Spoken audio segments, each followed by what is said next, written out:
सर्व झालं शेतीचे, पण आम्हाला शेतीच नाहीये, मग आम्ही काय करावे?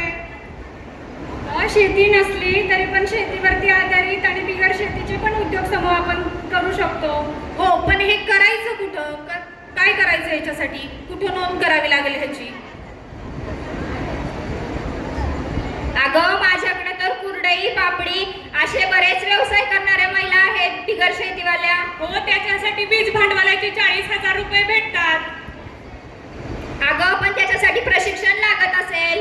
प्रशिक्षण आपल्याला आपल्या रूट सिटी आणि RCT मार्फत प्रशिक्षण मोफत आहे. मग त्याच्यासाठी काय करावे लागेल?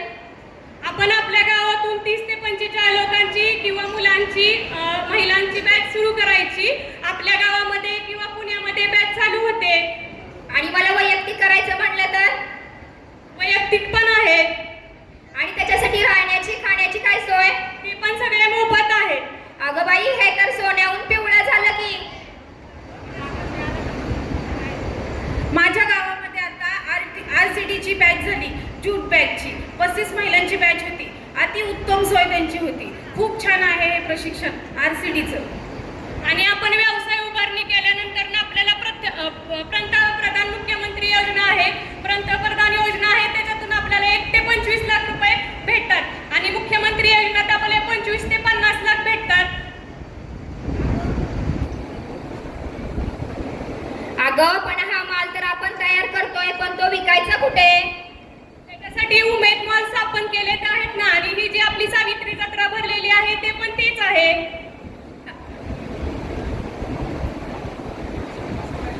अगं, पण आता म्हणतायत आपल्या महिला Amazon, फ्लिपकार्ट वरती पण गेलेत.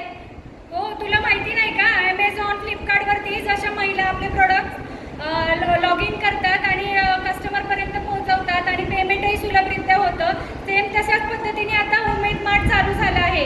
ह्याचीच माहिती आपण आपल्या गावातल्या महिलांना देऊया, जेणेकरून ते बनवणारे सांडगे, पापड, कुरड्या हे पदार्थही उमेद मार्टवरती विकू शकतात.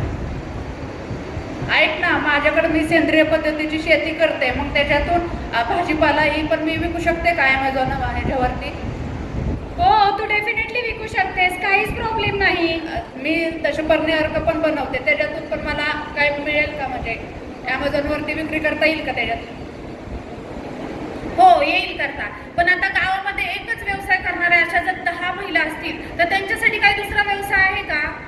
हो, आहे ना त्याच्यासाठी पण. सपोज आता तुम्ही कुक्कुटपालन करताय किंवा शेळीपालन करताय, तर त्याच्यासाठी समान व्यवसाय करणाऱ्या 20 ते 40 महिलांचा गट आपण तयार करू शकतो, ज्याला उत्पादक गट असे म्हणतात.